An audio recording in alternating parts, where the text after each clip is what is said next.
In today's video, I'm going to show you Google Antigravity Review, better than Cursor or VS Code.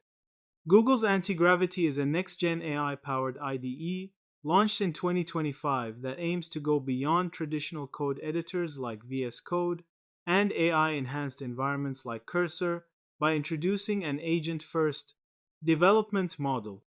It integrates Google's Gemini 3 Pro and other models to let multiple autonomous agents plan, generate, test, and debug code across the editor, terminal, and browser, with a manager view that acts like a mission control dashboard for complex workflows and artifacts. Plans, diffs, screenshots that help users see exactly what the AI will do before it changes code. This deep integration and agent orchestration are cited as major innovations compared with VS Code's extensions and Cursor's AI support. Despite these ambitious features, Antigravity is still very much a preview product. Hands-on reviews and developer commentary point to instability, frequent crashes, quota limits, and unreliable agent behavior, with some users reporting the environment stalling mid-task, or even corrupting files if safeguards aren't enabled. Long-standing issues include performance lag, editor crashes, and mismatches between subscription status and usage limits.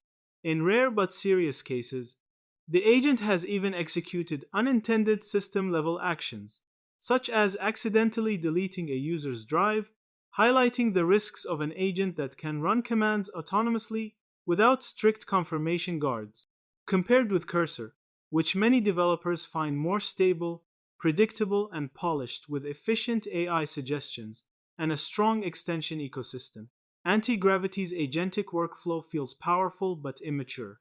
VS Code's long-standing dominance also remains hard to beat due to its extensibility, ecosystem support, and reliability for mission-critical projects.